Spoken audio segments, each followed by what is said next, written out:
بسم اللہ الرحمن الرحیم۔ رمضان المبارک کے بارے میں حضرت حافظ مرزا ناصر احمد خلیفۃ المسیح الثالث رحمہ اللہ کے ارشادات۔ مضمون انجینئر محمود مجیب اصغر صاحب، سویڈن۔ حضرت حافظ مرزا ناصر احمد خلیفۃ المسیح الثالث رحمہ اللہ تعالیٰ کے رمضان المبارک کے بارے میں چند ارشادات پیش کرنے مقصود ہیں۔ وما توفیقی الا باللہ۔ عبادتوں کا مجموعہ اور گلدستہ۔ رمضان کی عبادت ہر قسم کی عبادتوں کا مجموعہ ہے۔ اس میں نفس کشی بھی شامل ہے، اس میں جفا کشی بھی شامل ہے، اس میں لذت کی قربانی بھی شامل ہے، اس میں مال کی قربانی بھی شامل ہے، اس میں وقت کی قربانی بھی شامل ہے، اس میں جان کی قربانی بھی شامل ہے۔ ہر قسم کی قربانیوں کا نمونہ، ہر قسم کی قربانیوں کے پھولوں کا گلدستہ ہے یہ ماہ رمضان۔ بحوالہ خطبہ جمعہ 29 دسمبر 1967۔ نزول قرآن۔ حضور رحمہ اللہ فرماتے ہیں کہ یہاں اللہ تعالیٰ نے فرمایا کہ اس قدر عظیم کتاب کو ہم نے رمضان کے مہینے میں نازل کرنا شروع کیا تھا۔ اعوذ باللہ من الشیطان الرجیم۔ شہر رمضان الذی انزل فیہ القرآن، اور اسے سارے کے سارے کو اپنے اپنے وقت پر رمضان کے مہینے میں نازل کرتے رہے ہیں، جیسا کہ نبی اکرم صلی اللہ علیہ وسلم نے فرمایا کہ ہر ماہ رمضان میں اللہ تعالیٰ کے حکم سے جبرائیل علیہ السلام نزول فرماتے اور میرے ساتھ قرآن کریم کا دور کیا کرتے۔ اس رمضان میں جتنا حصہ قرآن کریم کا نازل ہو چکا ہوتا، اس کا دور نزول کے ذریعے جبرائیل علیہ السلام حضرت نبی اکرم صلی اللہ علیہ وسلم سے کرتے۔ ایک دفعہ پھر، دوسری دفعہ پھر، تیسری دفعہ نزول ہوتا رہتا تھا، اور آخری سال نبی اکرم صلی اللہ علیہ وسلم نے فرمایا جبرائیل علیہ السلام نے میرے ساتھ 2 دفعہ قرآن کریم کا دور کیا ہے۔ غرض اتنی عظیم کتاب کا اس مہینے میں بار بار نزول ہونا اور پھر اسی مہینہ میں نزول ہونا بتاتا ہے کہ یہ ماہ بھی بہت سی برکتیں اپنے اندر رکھتا ہے۔ پس فرمایا کہ یہ مہینہ وہ ہے جس کے بارے میں قرآن کریم کے احکام بھی پائے جاتے ہیں۔ اس کے علاوہ اس کا قرآن کریم کے ساتھ بڑا گہرا تعلق ہے، اور جو قرآنی برکتیں اللہ تعالیٰ نے اس آیت میں بیان کی ہیں، جن کا اختصار کے ساتھ ابھی میں نے ذکر کیا ہے، اللہ تعالیٰ نے ارشاد فرمایا ہے کہ اگر تم ان برکتوں کو حاصل کرنا چاہتے ہو تو رمضان کی عبادتوں سے پورا پورا فائدہ اٹھاؤ۔ بحوالہ خطبہ جمعہ 24 نومبر سن 1967۔ قرآن کریم پر عمل کرنے والا مہینہ۔ آپ رحمہ اللہ فرماتے ہیں قرآن کریم کامل ہدایت ہے اور حکمتوں اور دلائل کے ساتھ اپنی بات منوانے والی کتاب ہے، اور اس پر عمل پیرا ہو کر نور اور فرقان انسان کو حاصل ہو سکتا ہے، کیونکہ ایک کامل اور مکمل نور ہے جو اللہ نور السماوات والارض کے سرچشمہ سے نکلا ہے، اور رمضان کا مہینہ اس لیے مقرر کیا گیا ہے کہ قرآن کریم کی ہدایت اور اس کی حکمتوں اور اس کے فرقان سے زیادہ حصہ لیا جا سکے۔ بحوالہ خطبہ 1 دسمبر 1967۔ قرآن کریم کے ذریعے دلوں کی تسخیر۔ آپ رحمہ اللہ فرماتے ہیں کہ میں نے اپنی عمر میں سینکڑوں مرتبہ قرآن کریم کا نہایت تدبر سے مطالعہ کیا ہے۔ اس میں ایک آیت بھی ایسی نہیں جو کہ دنیاوی معاملات میں ایک مسلم اور غیر مسلم میں تفریق کی تعلیم دیتی ہو۔ شریعت اسلامی پرین و انسان کے لیے خالصتاً باعث رحمت ہے۔ حضرت محمد رسول اللہ صلی اللہ علیہ وسلم نے اور آپ کے صحابہ کرام رضوان اللہ عنہم نے لوگوں کے دلوں کو محبت، پیار اور ہمدردی سے جیتا تھا۔ اگر ہم بھی لوگوں کے دلوں کو فتح کرنا چاہتے ہیں تو ہمیں بھی ان کے نقش قدم پر چلنا ہوگا۔ قرآن کی تعلیم کا خلاصہ یہ ہے، محبت سب کے لیے، نفرت کسی سے نہیں۔ Love for all, hatred for none. یہی طریقہ ہے دلوں کو جیتنے کا، اس کے علاوہ اور کوئی طریقہ نہیں۔ بحوالہ حیات ناصر جلد اول۔ روحانی اور جسمانی ترقیات۔ آپ فرماتے ہیں کہ اللہ تعالیٰ نے فرمایا کہ یہ اتنی برکتوں والا مہینہ ہے جو تمہاری روحانی اور جسمانی ترقیات کے سامان اپنے اندر رکھتا ہے، اس لیے ہم تمہیں یہ کہتے ہیں کہ فمن شاہد منکم الشہر فلیصمہ، جسے اللہ تعالیٰ زندگی اور صحت میں رمضان دکھائے اس کا فرض ہے کہ وہ رمضان سے فائدہ اٹھائے۔ اس لیے جو شخص بھی رمضان میں زندہ ہو اور صحت مند ہو وہ رمضان کے روزے رکھے اور دیگر عبادات بجا لائے، کیونکہ رمضان کی عبادت محض یہ نہیں کہ انسان بھوکا رہے۔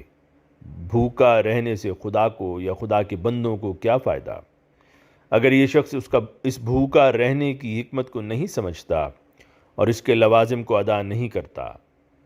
رمضان کے مہینہ میں ہم خاص طور پر قرآن کریم کی تلاوت کرتے ہیں اور نوافل کی ادائیگی کی طرف زیادہ توجہ دیتے ہیں، تو اللہ تعالیٰ نے فرمایا کہ جو شخص صحت میں رمضان کا مہینہ پائے اس کے لیے ضروری ہے کہ وہ رمضان کی برکتوں سے فائدہ حاصل کرنے کی کوشش کرے، روزے بھی رکھے، نوافل بھی ادا کرے، غرباء کا خیال بھی رکھے، خدا تعالیٰ کی راہ میں سخاوت کا مظاہرہ بھی کرے، اپنے بھائیوں کی غم خواری اور ان سے ہمدردی بھی کرے، تمام بنی نوع انسان سے محبت کا سلوک کرے اور اپنی زبان کو اور دوسرے جوارح کو ان اعمال سے بچائے رکھے جو خدا تعالیٰ کو ناراض کرتے ہیں۔ اللہ تعالیٰ اس کثرت تلاوت اور کثرت نوافل اور روزے رکھنے کے نتیجہ میں ہدایت کے بینات کے اور نور من اللہ کے سامان پیدا کرے گا۔ بہوالا خطبہ جمعہ فرمودہ 24 نومبر 1967۔ بیمار یا مسافر۔ آپ فرماتے ہیں کہ جو شخص بیمار ہو یا سفر پر ہو وہ کسی اور وقت رمضان کے روزوں کی گنتی کو پورا کرے، اور اللہ تعالیٰ نے فرمایا ہے کہ میرا ارادہ ہے کہ اس طرح میں اپنے بندوں کے لیے سہولت کے سامان پیدا کروں۔ مومن وہی ہوتا ہے جو اپنے ارادہ اور خواہش کو چھوڑ دیتا ہے اور خدا کے ارادہ کو قبول کرتا ہے۔ بس مومن کی علامت ہے کہ وہ سفر میں اور بیماری میں اپنی شدید خواہش کے باوجود، اپنی اس تڑپ کے باوجود کہ کاش میں بیمار نہ ہوتا یا سفر میں نہ ہوتا، روزہ نہیں رکھتا، کیونکہ وہ جانتا ہے کہ نیکی اس بات میں نہیں کہ میں بھوکا رہوں، بلکہ نیکی یہ ہے کہ میں اپنے ارادہ کو خدا تعالیٰ کے ارادہ کے لیے چھوڑ دوں۔ بہوالا خطبہ جمعہ 24 نومبر 1967۔ انتہائی سخاوت کا مہینہ۔ نبی اکرم صلی اللہ علیہ وسلم کے متعلق آتا ہے کہ آپ رمضان کے مہینہ میں انتہائی سخاوت کیا کرتے تھے، بس جو آپ کے اسوہ پر چلنے والا ہے وہ اس مہینہ میں خاموشی کے ساتھ اپنے بھائی کی عزت اور وقار کا خیال رکھتے ہوئے اپنے مال میں سے حسب توفیق اپنے بھائیوں کی جیبوں میں ڈالتا چلا جاتا ہے۔ اللہ تعالیٰ فرماتا ہے کہ اس کے بدلہ میں تمہاری دعاؤں کو قبول کروں گا، اور جب میں تمہاری دعاؤں کو قبول کروں گا تو تمہارے اندر اللہ تعالیٰ کی قدرتوں کی معرفت اور ایمان کی مضبوطی پیدا ہوگی، اور جنت کے دروازے تمہارے لیے کھولے جائیں گے۔ کہ نبی کریم صلی اللہ علیہ وسلم نے فرمایا ہے کہ رمضان کے مہینے میں آسمان کے دروازے کھولے جاتے ہیں، عبادت قبول ہوتی اور فضل نازل ہوتا ہے۔ بہوالا خطبہ جمعہ 15 دسمبر 1967۔ رمضان کی معینہ تاریخوں میں چاند اور سورج گرہن کا نشان۔ اِنَّا لِمَہْدِيَنَا آیَتَینِ لَمْ تَکُونَا مُنْذُ خَلْقِ السَّمَاوَاتِ وَالْأَرْضِ يَنْکَسِفُ الْقَمَرُ لِأَوَّلِ لَيْلَةٍ مِّن رَمَضَانَ وَتَنْکَسِفُ الشَّمْسُ فِي النِّصْفِ مِنْہُ وَلَمْ تَکُونَ مُنْذُ خَلْقِ السَّمَاوَاتِ وَالْأَرْضِ۔ بحوالہ دار قطنی جلد اول صفحہ 188۔ محمد رسول اللہ صلی اللہ علیہ وسلم نے یہ پیشگوئی فرمائی تھی کہ امت مسلمہ میں بہت سے جھوٹے دعوے دار کھڑے ہوں گے جو یہ دعویٰ کریں گے کہ وہ محمد رسول اللہ صلی اللہ علیہ وسلم کی پیشگوئی کے مطابق مہدی ہیں، حالانکہ وہ مہدی نہ ہوں گے۔ مہدویت کا سچا دعوے دار وہ ہوگا جس کی صداقت کے ثبوت کے لیے آسمان دو نشان ظاہر کرے گا، یعنی چاند اور سورج اس کی سچائی پر گواہ ٹھہریں گے۔ اس طرح کہ رمضان کے مہینے میں چاند گرہن کی راتوں میں سے پہلی رات یعنی 13 ماہ رمضان کو چاند گرہن ہوگا، اور اسی رمضان میں سورج گرہن ہونے کے درمیانے دن یعنی 28 رمضان کو سورج گرہن ہوگا۔ مہینوں میں سے ماہ رمضان کی تعیین اور چاند کے لیے پہلی رات کی تعیین اور سورج کے لیے درمیانے دن کی تعیین غیر معمولی تعیین ہے۔ جو انسانی طاقت اور علم اور فہم سے بالا ہے۔ چنانچہ جب وقت آیا تو ایک مدعی نے واقعی ظہور کیا اور دعویٰ کیا کہ میں مہدی ہوں، اور اس کے دعویٰ کے ثبوت کے طور پر دونوں نشان یعنی چاند اور سورج گرہن جس طرح کی پیشگوئی میں بتائے گئے تھے ظہور میں آئے۔ بس یہ ایک غیر معمولی اور معجزانہ پیشگوئی تھی جو نبی کریم صلی اللہ علیہ وسلم نے اپنے مہدی کے لیے کی تھی، اور جیسا کہ واقعات نے ثابت کیا، یہ پیشگوئی اپنے وقوع سے قریباً 1300 سال قبل کی تھی۔ یہ پیشگوئی انسانی عقل اور قیافہ اور علم سے بالا ہے۔ پھر یہ پیشگوئی اس طرح پوری ہوئی کہ وہ عظیم بچہ جو 1835 میں پیدا ہوا تھا، اس نے خدا تعالیٰ سے علم پا کر 1891 میں دنیا میں اعلان کیا کہ وہی موعود مہدی ہے، اور اپنے دعویٰ کی صداقت کے ثبوت کے لیے ہزاروں عقلی اور نقلی دلائل اور آسمانی تائیدات اور اپنی پیشگوئیاں، جن میں سے بہت سی اس کے زمانہ میں پوری ہو چکی تھیں اور بہت تھیں جن کے پورا ہونے کا وقت ابھی بعد میں آنے والا تھا، دنیا کے سامنے پیش کیں۔ مگر وقت کے علماء نے اس کے دعویٰ کو جھٹلایا اور انکار کی ایک وجہ یہ بھی بیان کی کہ مہدی کے لیے تو آن حضرت صلی اللہ علیہ وسلم نے رمضان کی معینہ تاریخوں میں چاند اور سورج کا گرہن بطور علامت کے بیان کیا تھا۔ چونکہ اس پیشگوئی کے مطابق چاند اور سورج کو گرہن نہیں لگا، اس سے ثابت ہوا کہ آپ اپنے دعویٰ میں سچے نہیں۔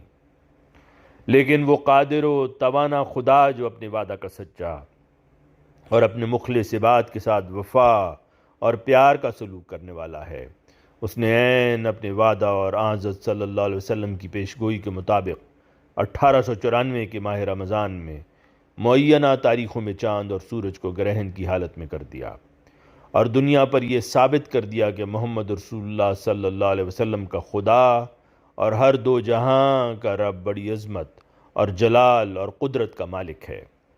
نہ صرف ایک دفعہ بلکہ یہی نشان رمضان ہی کے مہینہ میں اور عین معینہ تاریخوں پر 1895 میں دوسری دنیا کو دکھایا، تا مشرق اور مغرب اور پرانی اور نئی دنیا کے بسنے والے اللہ تعالیٰ کی عظمت اور قدرت اور آن حضرت صلی اللہ علیہ وسلم اور آپ کے روحانی فرزند حضرت مرزا غلام احمد صاحب کی صداقت کے گواہ ٹھہریں۔ پس عظیم ہے محمد صلی اللہ علیہ وسلم جس نے اپنے خدا سے علم پا کر یہ معجزانہ پیشگوئی فرمائی، اور عظیم ہے آپ صلی اللہ علیہ وسلم کا وہ روحانی فرزند جس کے حق میں وہ پوری ہوئی۔ بحوالہ خطبہ جمعہ 20 اکتوبر 1967۔ رمضان اور قبولیت دعا۔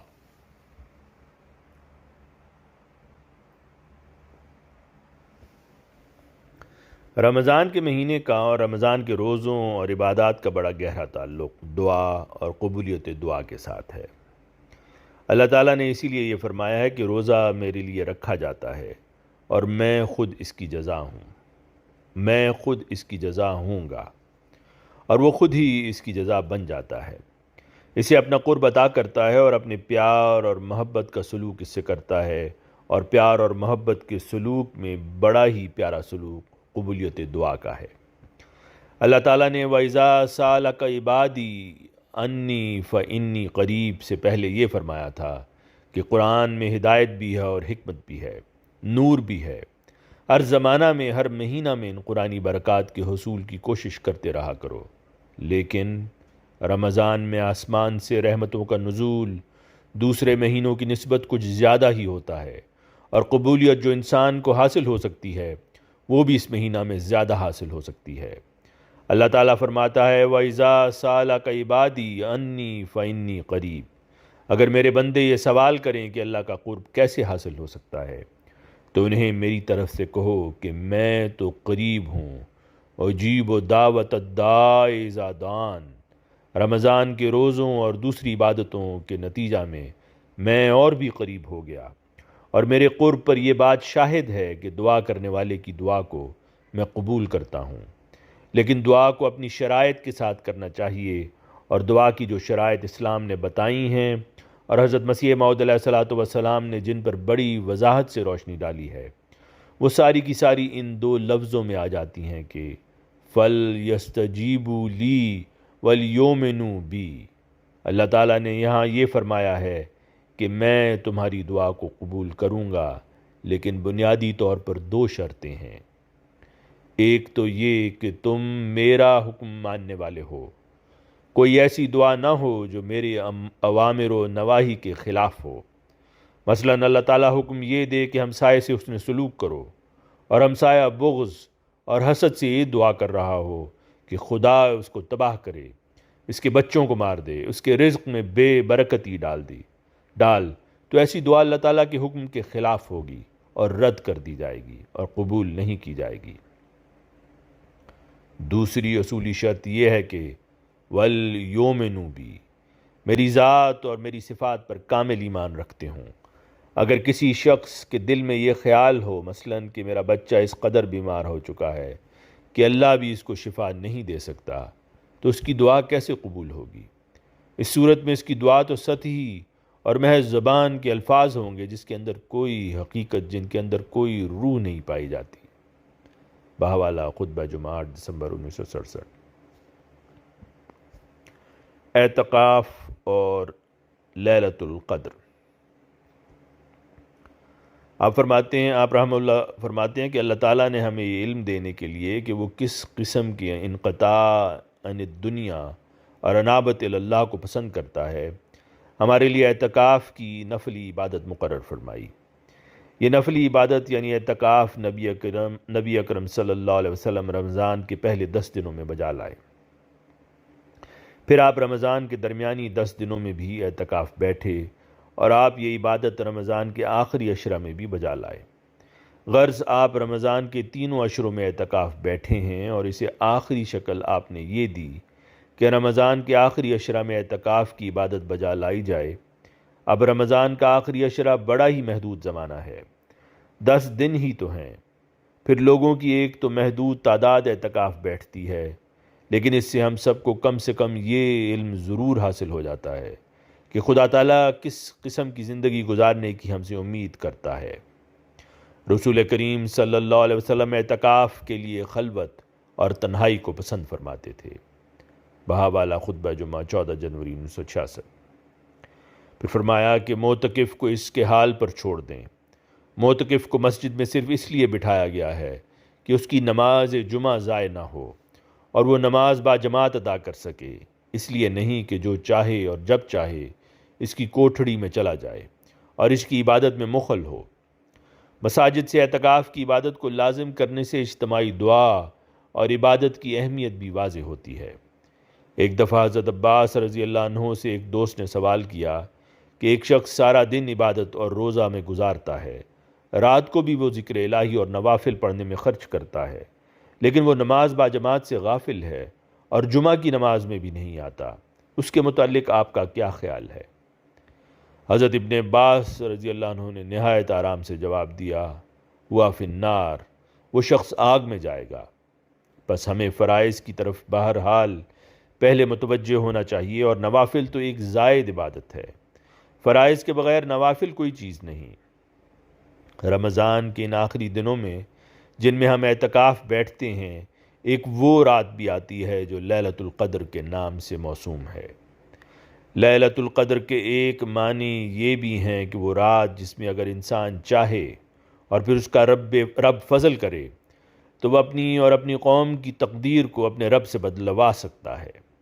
یعنی لیلۃ القدر وہ رات ہے جس میں تقدیریں بھی بدل سکتی ہیں، لیکن اکثر تقدیریں جو متضرعانہ دعا کے نتیجہ میں بدل دی جاتی ہیں ہمارے علم میں نہیں آ سکتی۔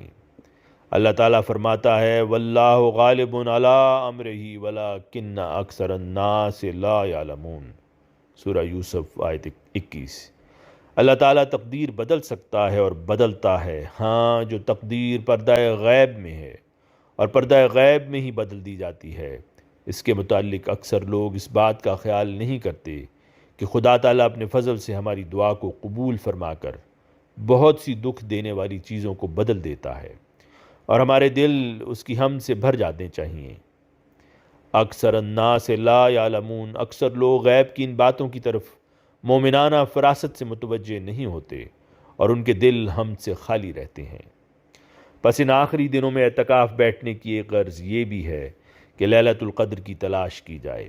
رسول کریم صلی اللہ علیہ وسلم بھی اس رات کی تلاش کے لیے ان دنوں میں اعتکاف بیٹھا کرتے تھے، اور اللہ تعالیٰ جس کو یہ رات دکھا دے اور جس خوش قسمت کو وہ گھڑی نصیب ہو جائے جس میں اللہ تعالیٰ اپنے بندوں کی دعائیں بڑی کثرت سے سنتا ہے، تو اسے اس سے پورا پورا فائدہ اٹھانا چاہیے، اور اس رات کی تلاش سے پہلے اسے یہ سوچ لینا چاہیے کہ اگر اللہ تعالیٰ نے اسے قبولیت دعا کی یہ گھڑی نصیب کر دی تو وہ اس میں کون کون سی دعا کرے گا۔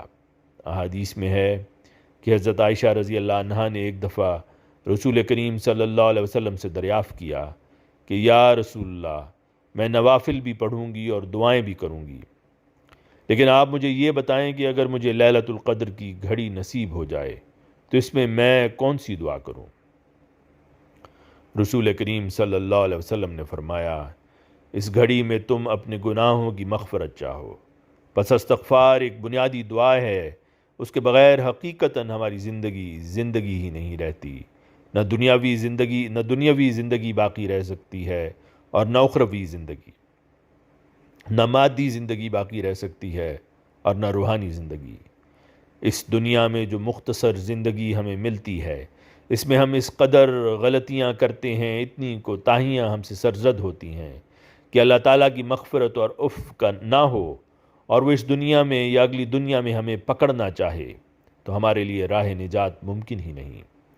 لیلۃ القدر میں جو دعائیں مانگنی چاہیے ان میں سے وہ دو بنیادی اور انفرادی دعائیں استغفار اور خاتمہ بالخیر کی دعا کرنا ہے۔